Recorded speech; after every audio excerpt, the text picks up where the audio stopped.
Hey, what's up, guys? Welcome to Knockers on the Bottom. I'm your host, Jay Miller, if you like. Just want to get into some of my observations from the Raiders Cowboys preseason game. So, I feel like the story coming out of the game should be Trey Lance has definitely made an improvement from week one in the preseason to week two. That doesn't mean he was perfect, doesn't mean all of his passes were great. Doesn't mean he killed it out there.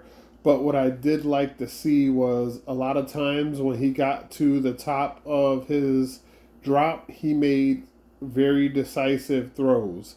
He wasn't holding on to the ball too long. There were still a couple of plays.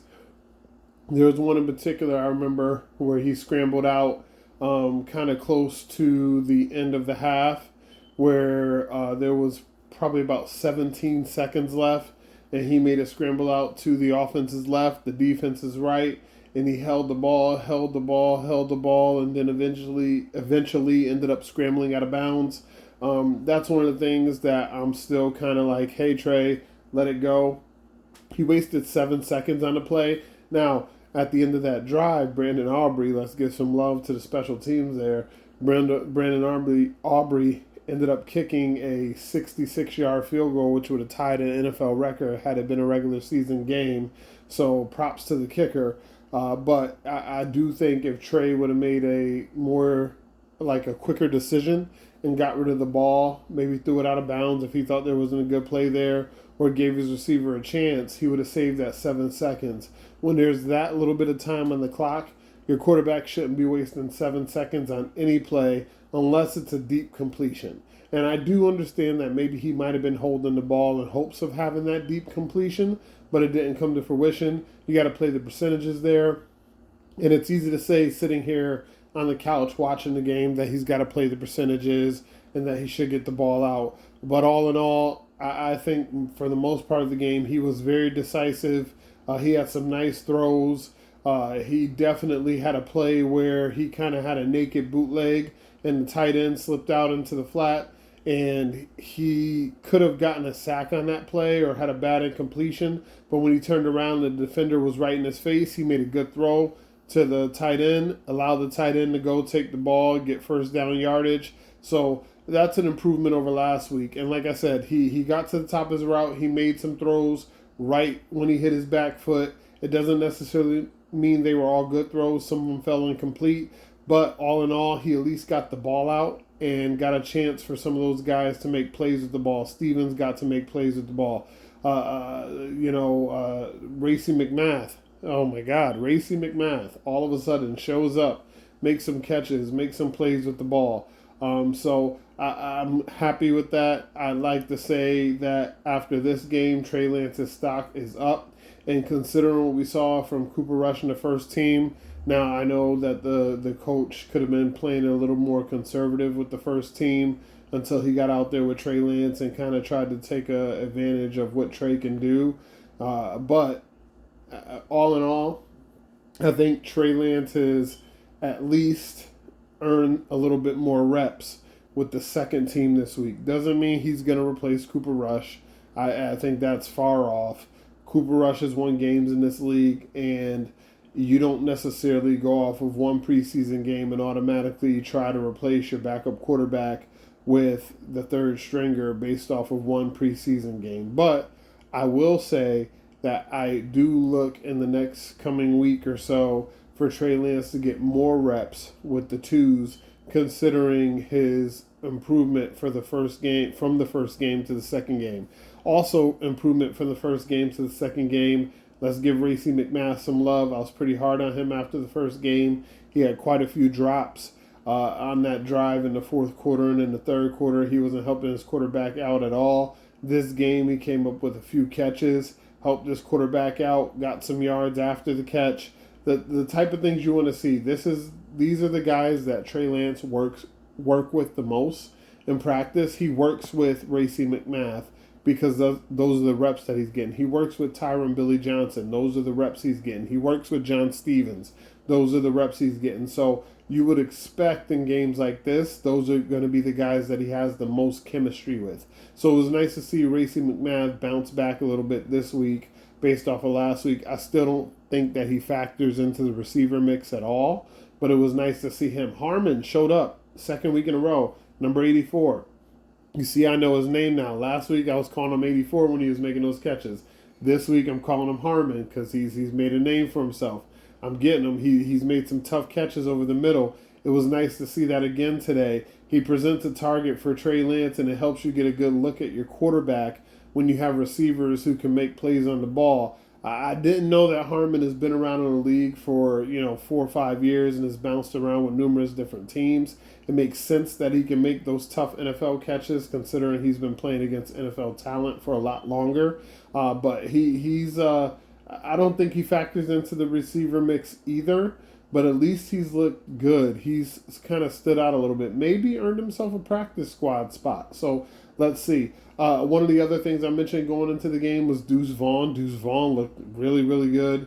I saw him make a couple of tough runs up the middle. He's a little guy, but he was kind of bouncing off tacklers, making some spin moves. There were times where he stepped up in pass protection and gave the quarterback a little bit more time. On that play I was mentioning with Trey Lance, where he kind of strung it out for a while. There was another play earlier in the game also where he strung it out for a while, and Deuce Vaughn was up there putting his face into these linebackers and into these cornerbacks, making sure that Trey Lance had as much time as possible to string it all the way out to the sideline before he decided to make a throw. So I like what I'm seeing from Deuce Vaughn. I don't like what I'm seeing from Jalen Cropper or Tyron Billy Johnson. When we first started talking about camp, those guys were kind of making a name for themselves. But both of them kind of been loose with the ball. Jalen Cropper, when he was doing that return that he fumbled and the Raiders got the ball, if you watch him carry it, he carried it very loosely. Kind of the same thing with Tyron Billy Johnson. On his kickoff return, he got stopped. He had a couple of kickoff returns, but there was one particular where he got stopped. But at the very end of the play, you could see the ball hit the ground, and he was being very loose with the ball. He wasn't really protecting it. So I'd like to see those guys kind of get back on their fundamentals, get high and tight with that thing. And by high and tight, I just mean cover both points of the ball, right? You want one point of that football stuffed into your elbow. You want the other point of that football stuffed into your hand, and you want to hold it high, as in to almost like your clavicle bone with the top of the football. And the bottom of your football should be at kind of like your right titty, you know what I'm saying? And just kind of hold that thing high and tight. Make sure nobody can get any punches in there. Make sure if they do get any punches in there that the ball isn't moving around much. Both of those guys need to kind of take a look at their fundamentals this week and make sure that they're working on that. Cooper Beebe, I saw him in the first quarter get some nice pushes on a couple of runs. The Cowboys did run the ball better today. They did run the ball more today, so that was nice to see. But Cooper Beebe was in there with the first team at the beginning of the game, and he was definitely getting some push. His snaps looked fine. I didn't see anything wrong with that. But I did also notice that on the drive when Brock Hoffman was in there with Trey Lance going just before the half, where the Cowboys scored not the field goal, but the touchdown the drive before that, I did notice that Brock Hoffman was in there, and he was in there on some of those nice runs by Deuce Vaughn, to kind of get those first downs and keep the drive going and providing some protection for Trey Lance. So I do think that Brock Hoffman showed a little bit today of, hey, man, this center competition isn't done yet. Just because the young guy is getting a little bit more reps doesn't mean I'm necessarily going away. I think Brock Hoffman showed some good fight today. Tyler Guyton looked good. I know I want to apologize. Last week I was kind of talking about Max Crosby, but for some reason I kept calling him Aiden Hutchinson. Well, not last week. It was a couple of days ago. But I kept calling him Aiden Hutchinson for some reason. I don't know why the Detroit Lions are on the brain, but it was Max Crosby. I watched Max Crosby get some reps on one side against Matt Waletzko and tear him the fuck up. But then when he got some lineups on the other side against Tyler Guyton held his own. And he also held his own not only in the pass game, but in the running game too. He had some nice cutoff blocks, some nice reach blocks, some decent power. So it was nice to see Guyton play in the different types of ways that you're going to be looking for him to play. He still has a tough matchup week 1 Miles Garrett, even though Aiden Hutchinson see, did it again. Even though Max Crosby is a really good player, he's not Miles Garrett. I mean, honestly, nobody is. That dude's a freak. So it's going to be interesting to see how Guyton plays, week one against the Cleveland Browns. But days like today and some of the practices that he's had against Micah Parsons should give you some hope on the defensive end. It was nice to see Jordan Phillips get some reps there. I didn't expect him to play much at all this week, considering he was just traded for by the team, but he was in Giants camp, and he did get some reps in the first preseason game for the Giants. He looked okay. He had a tackle there, or kind of maybe a half tackle, because there were several guys there. There was Maris Leafau, a couple other guys on a run up the middle, but he looked like he was active. He looked like he was playing well with his hands, kind of shedding blocks, things like that. So that looked good as well. I liked what I saw from, well, not all what I saw, but I liked what I saw from Hall. He had some plays where he did well. He had also some plays where he gave up some yards, but then he redeemed himself with the pick six. Took it into the end zone. I don't know if Hall's necessarily going to make the team, but he's going to make it tough on the Cowboys to cut him, because even though the Cowboys might be okay at corner and safety, there's going to be other teams that are like, we're not as deep as that team, and that guy's making plays. So Hall might play himself onto an NFL roster, even if it is a Dallas Cowboys NFL roster. I did not like what I saw from Huggins. I saw him get pushed around a lot. He made a couple of plays. He had one where he batted down a ball. He had another one where he made a nice tackle in the open field. But for the most part, I feel like Huggins is definitely a camp body right now. Buddy Johnson had a couple of nice plays. I saw him get in there, get some pressure on the quarterback on a play, which flushed the quarterback out. I also saw him make a couple of nice tackles in the run game. Marshawn Nealon continues to show up, whether it's practice or whether it's these preseason games. He had a pressure on the quarterback today where he beat his man off the side. He came, Maris Leafau also came up on the same play. They forced an incompletion, which led to a Raiders field goal, got the Cowboys off the field. I know we're not typically looking for results, but we're grading it more in a vacuum. So drive-to-drive results, play-to-play results. Marshawn Nealon was looking really good. He also had a nice tackle for no gain on the running back where he kind of just blew up the play. So it's nice to see him, and that's when the Raiders starters were in as well. So it's not like he was playing against third and fourth stringers and kind of getting in there. And I get it. It's the Raiders. I'm not trying to overreact and act like the Raiders are some sort of contender and the Cowboys backups and rookies are having, good days against them. But it is nice to see at this point in camp and this point in practice and this point in development, some of those young Cowboys players showing that they can play with NFL players as well. Let me see who else Nathaniel Pete. He had a good third down play, man, where he got some yards. He made it a manageable fourth down for the Cowboys, and I believe they went for it and got the fourth down as well. So Nathaniel Pete was nice. I wish we would have saw him a little bit more. Snoop Connor as well. I know we're hung up on the running backs, and we're thinking that Zeke and Hunter Lipke and who's the other guy, Rico Dowdle was gonna be the top three rounding out. But I do like Snoop Connor. He seems like, even on the negative plays that he has, he seems to make like two or three guys miss before that negative play happens. Now, I know it could be looked at as, hey, maybe he's dancing a little too much in the backfield, and that's why he's making those guys miss, but then it's still negative play. But some of those times, man, Josh Ball got blown up, or Matt Waletzko got blown up, and he still was able to make a couple of guys miss and make the play a minimal negative gain. So I don't know if Snoop Connor is going to make the roster. I do feel like he's a candidate for the practice squad, but homeboy, he's got something there. I would like to see more, maybe on the practice squad for a year, get some time to develop, get some time to practice against NFL players every single day, get some time to watch your counterparts go through a regular season and see how that works out, and then kind of go from there.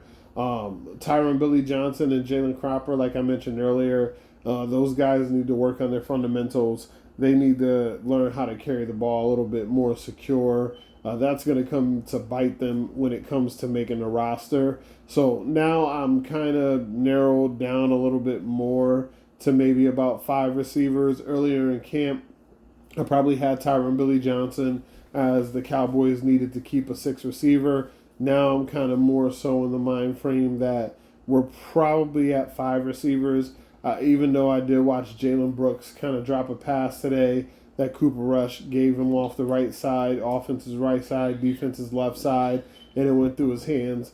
They gave some credit to the cornerback, number 18 from the Raiders, for playing good coverage, but I feel like the ball went right through Jalen Brooks' hands. And then coincidentally, you see the other side, Jalen Tolbert, they bat a ball down or bat it up in the air, that same number 18 playing Jalen Tolbert, but then Jalen Tolbert has enough concentration to still snag the ball out of the air. I did watch John Stevens get blown up on a run play. I don't know why the Cowboys put him in that position. He's not a run blocking tight end, or even a pass blocking tight end for that matter. But he kind of tried on that play and they blew him up and kind of ruined the play. I don't know what that was about. Maybe it was the Cowboys trying to see, hey, can he do this? Let's check it out.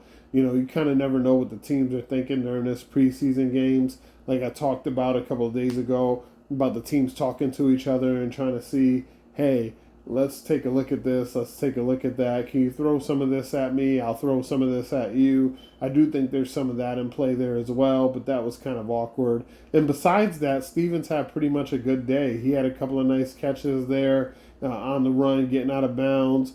When they were doing the 1 minute drill, because it wasn't a 2 minute, it was about 1 minute left when Trey Lance got the ball back again before, Brandon Aubrey had the 66-yard kick, and he needed a couple completions to get him in the field goal range. And to Trey Lance's credit, he had those completions to get him in the field goal range. We didn't get to see any of Mozzie Smith today. Apparently, he had an allergic reaction that caused him to be out for the game. Which is okay. The practices are more important for him. The preseason games are important too, but the practices are more important for him, the day-to-day stuff, than necessarily today. But yeah, that's pretty much what I got for you guys. After I watch the tape and get to break down what happened a little bit more, I'll come back with some more observations.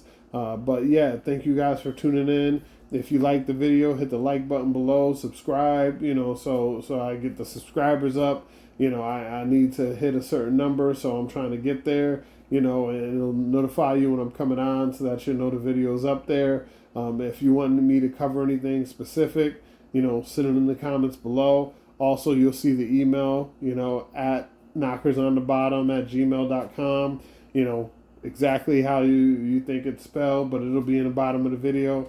You can also follow me on Twitter at jmiller, if you like. jmiller IYL, so a little abbreviation at the end. IYL, that's my Twitter handle. That'll get you to Knockers on the Bottom as well. You can submit questions there. I like to do a mailbag, so you can send them to my email. You can send them to my Twitter. I'll take them either way, put it up on the show. I love you guys. You guys have been great. Thank you for tuning in. Until the next time, Knockers on the Bottom. I'm your host, J Mill. J Miller if you like. Peace.